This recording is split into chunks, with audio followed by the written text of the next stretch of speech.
I've already started Vlogmas and I didn't realise. Hello everybody, welcome back to my channel. If you haven't been here before, my name is Debbie and I read so many books, it's ridiculous, that even the girls at work were just like, how do you have time? And I was just there going, I honestly don't know. Yeah. Let's get today's book up. I'm reading books on BorrowBox and Kindle at the moment, so I'm getting confused about which books I'm reading where. Today's book is The Curfew by TM Logan. Since I read like the first chapter of this at the end of Trust Me, I was kind of obsessed and couldn't wait to read it. So let's get in with that blurb. Then I'll tell you what about the first chapter made me intrigued, and then I'll go into the rest of it. How does that sound? Your son said he was home. Why did he lie? I should have known something was wrong. I should have sensed it.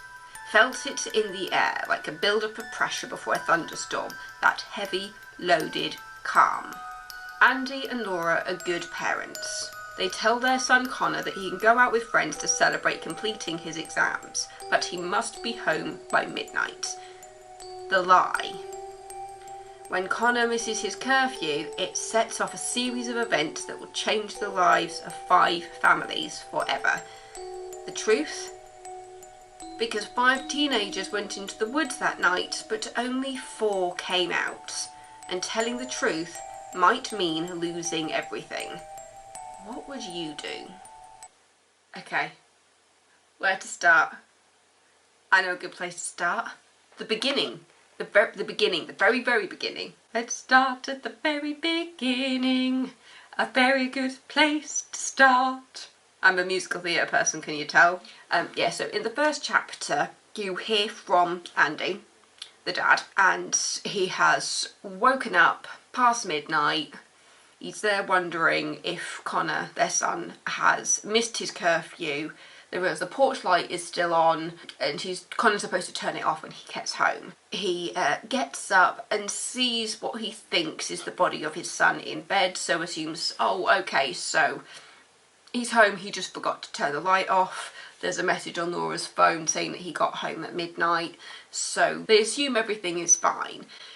And then the next morning, they find out that Connor's cousin has gone missing. Connor was out with 5 friends the night before for a party, and his cousin was there, he has a crush on, was there, and another girl that you're really not the biggest fan of was there. Yeah, so there was a few of them out, and it's like an unlikely friendship group. Just to be honest, they're not all friends with each other. You've also got Connor's sister Harriet, she's supposed to be about 12, 13, who is like a tech wizard. She's like Harriet the spy in this, which is very, very fitting. So throughout the book, you're hearing from Harriet what she's doing to try and kind of like help everything, which I'm about to tell you what the problem is. Basically, the next morning, they find out that Connor's cousin has gone missing, so they're out searching, and then it turns out that Connor wasn't in his own bed that night, his cousin was. That turns into a spiral of events where you realise that it's not the cousin that's missing, it's Connor that is missing. And there's also another girl who was in the group that's also missing. So that's like the space of like 1 chapter, you find out about 3 possible missing children. Then Connor turns up at Andy and Laura's house, and they realise that Connor never came home because the parents were on like this WhatsApp group for like PTA type stuff. They then find out that another girl has gone missing, and then Connor turns up when he is arrested, and that just spirals off the rest of it really. This did remind me a little bit of a book that I've read before, which involved teenagers going into the woods and not all of them coming out. I can't remember what it was called. I think literally the tagline on it was something to do with, if you go into the woods today, you're in for a big surprise or something. It was literally called Into the Woods. If you go into the woods, you're in for a big surprise. And that was where 3 school friends went out and only 2 returned. But yeah, so that's why it reminded me of that when everything was coming out about Connor and his friends and not so friends. I would say that the kind of like the main theme of the book is like how far you go to protect a child, because you realise that all the parents are doing whatever it takes to protect their child from what possibly happened that night, and the kids just aren't sharing. Is it about halfway through the book you actually find out what Connor has been hiding, because he goes totally quiet, and to be honest, you get really frustrated with Connor because his parents are saying all the right things to him, just like, just let us know what happened, you know, somebody's life is at stake here, so you just need to let us know what happened. You can tell it to the police, you can just tell it to us, it doesn't have to go any further, just let us know what happened so that we can help you. And Connor goes into defense mode, like, why do you always think I've done something? And it's just like, it's that classic rebellious teenager thing where Connor's just not hearing anything his parents are saying, and he is wound up inside himself over what happened. And later you find out it's partly some guilt involved because he thinks he's done something even though he can't remember everything. I find it quite funny that throughout the book you've got Andy, the dad, he goes like fully investigate to try and find out what happened, and his wife Laura isn't telling him to stop. If anything, she's enabling him because she wants to protect the son as well. So they turn into a bit of a duo of just trying to find out what the hell happened. So Laura's doing what she can to find out things, Andy's doing what he can, and then they've also got Harriet, the spy, the daughter, who's just doing all the technology stuff. It's like a family mystery thing because the entire family is involved in trying to find out what happened that night to save Connor, because Connor's been arrested for stuff that, well, nobody knows the answer to. But yeah, so the 5 friends that you've got Connor, you've got Zach, his cousin, and then you've got Emily, who is the girl that goes missing, who Connor has like quite a big crush on. Then you've got Emily's best friend Olivia, and then Drew, who's like the jock guy who everybody assumes is putting date rape drugs in everybody's drinks. That's a really, really big plot point. That isn't just like, oh my god, where did that come from? There is a big drug theme throughout the book. You find out about, because you know those little like small, I mean, admittedly I don't really know because I don't really eat sushi, but you can get those little small like fish packet things that are supposed to have like sauce in them. Basically somebody's been filling these things up with drugs and putting it into people's drinks on nights out, and you find out quite early in the book that this is an issue that the parents have been aware of, but not enough is being done to kind of protect the kids. And when a pack of these little drugs turn up in Connor's room, well, the entire family is on, Connor's being framed, there's no way that Connor would have done this, and then you're trying to work out who actually did, and then you realise who was the last person in that room. Oh yeah, it was Zach, his cousin. But yeah, so at the beginning of the book, Andy gets a phone call from his brother Rob to say that Zach hasn't returned home.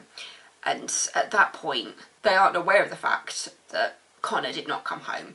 It's not until Andy comes home after looking in the woods where they last think that the kids were, when Andy comes home from that.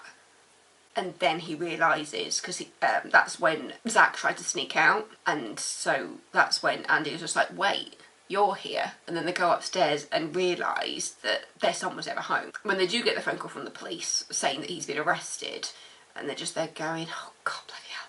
You know, you've gone from one missing child to another missing child, and then you find out the person who is actually missing, which is Emily, the one that Connor has a crush on. Throughout the book, you then find out it's more than just a crush.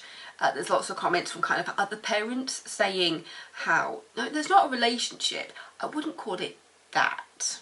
Which Andy kind of gets into a bit of a twist about, because he's just like, wait, so you're saying they're not in a relationship, so what exactly is the relationship here? Because Andy doesn't know about his son's life. His son doesn't really talk to them that much anymore. And so when he finds out about the lack of a relationship with Emily, but the fact that he's always had a big crush on her, some people might even say he was infatuated with her, and you realise that Connor would do anything for Emily, which ties in to what happened that night. Throughout the book you get little flashbacks as to what actually happened on the night that Emily went missing, and you realise that it's partly arranged. It's something that Emily wanted to do that went sideways. And it wasn't until a couple of days later, when they thought she was going to be coming home, that they realised it had all gone wrong. And then it's just lots of pointing fingers at each other and parents protecting their kids. At this point it becomes a bit of like a family thing, because you see Andy and his brother Rob just growing distant. After being so close for so many years, you realise that this is driving a wedge in that brotherly relationship, because Andy wants to protect his son Connor, but then Rob also wants to protect his son Zach. Oh. So there's my alarm going off. In doing that, they're pointing fingers at each other, and then Andy and Rob get to the point when they're just like, wait, this... Or Andy's there going, why is this happening? And Rob is there going, I will do anything to protect my child, and you should be doing the same thing. You realise though, as the book goes on, that it's not just Andy and Rob doing that. Emily's mum is like a soap actress who ended up going out of the limelight, got back into the limelight after she had breast cancer, and then it's implied that she won like I'm a Celebrity, get me out of here, but it's never explicitly stated that's what the show is. They just say like that Jungle programme, so it's implied that she won Get Me Out of Here. You realise that Emily's twin sisters are kind of like the golden children, and that Emily is kind of almost like the runt of the litter type thing. Emily could never live up to her mother's standards, and it gets into this huge thing about celebrity and gossip and what can you or can you not believe online. So there's so many themes running through this book, there's so much that happens, that at the end when it all came out and you find out who did it, it was just like, technically I should have seen this coming, but at the same time there were so many red herrings dotted about, it was just like, I'm not quite sure which path to follow here, because a lot is looked at Emily's stepdad, celebrity mum, remarried quite a younger guy who is also one of the PE teachers, games teachers at the school, and everybody says that he's just really, really creepy, and there's like lots of rumours about his behaviour with students and his behaviour at other schools he's worked at. So he becomes a target really quickly of just like how creepy actually is he actually, what kind of relationship did this stepfather have with his stepdaughter. And yeah, there's so many threads running through it, but it does all tie together. It is one of those ones where you got like puzzle pieces everywhere until it finally creates one big picture at the end. Yeah, I really enjoyed this. I think it's been a bit of a hit and miss on like the reviews and stuff, but for me it was enough to keep me going. I read it really quickly considering. I don't think I've even told you the main details of the book yet. So yeah, it's by TM Logan, if I didn't say that. It is 400 pages on ebook, so with everything else that was in there, I'd probably put it about maybe 380. Crime thriller fiction, target audience adult. I still think that some teenagers would probably get some interesting information from this book because it's about teenagers from the point of view of an adult. And so I think teenagers could learn a lot from this book in regards to how to communicate with people, because I feel like it's quite mental health based as well, especially when you realise why Emily did what she did and the plans that she had in place. But yeah, it all comes back to Connor missing his curfew. That's what kind of triggered everything else off. If he hadn't gotten involved and he'd come home on time, he wouldn't have been involved with the rest of it. He wouldn't have become a target of suspicion in regards to everything. And it's not helped that it becomes quite obvious that somebody is framing him, but you don't know who. And considering the fact that it was 5 teenagers out there, not just Connor, you have got Zach, you have got Drew, you have got the friends Emily and Olivia. So I almost want to have a book from like somebody else's point of view in regards to this story, to see like what was going through Emily's mother's head while it was all going on, and what was going through Zach's dad, Rob. But yeah, I do find it, because the fact is, it's one of those books where it feels like everybody's kind of doing the right thing in a way when anything happens, or you find out something that you're just like, that's something that should be shared with the police. They go off and share it with the police. But at the same time, the police are honing in on Connor as being kind of the bad guy and kind of responsible for everything. Mainly because he's saying no comment, and he doesn't want to share what happened. And later you find out it's partly because he feels guilty for his role in it, but also because he can't remember parts of it. And that's when you start thinking, was he drugged as well? You know, that somebody else at that little gathering was spiked, was drugged, and you're trying to work out, like, was he the only one? Was there only one person that got spiked at that party? Is there a reason why Connor's memory is just like so sparse? Is that the right word to use? But yeah, I really enjoyed this book. I thought it was really clever. I loved all the different layers and how it all came together, and it really did keep me guessing. As I said, it's a book with about 400 pages, and I did it in about 2 and a bit days. I'll say that it's one of those ones where you get to the end of the chapter and you're just like, I really, really want to know what happens next. Yeah. It's The Curfew, TM Logan. That is the front cover. I think I've become obsessed with TM Logan books. I've read a few of them now. I've even reserved another one called 29 Seconds. Because how many books have I read by TM Logan now? So I've read The Holiday, The Catch, Trust Me, and The Curfew. Yeah, so I've read 4 of TM Logan's books so far. If you like a good mystery, go for it. If you like Twisty Turny, go for it. It definitely had a few twists in there that I couldn't see coming. And I read a lot of thriller, twisty turny books. So, thanks for watching. Don't forget to subscribe if you're not already. I will see you tomorrow with another video.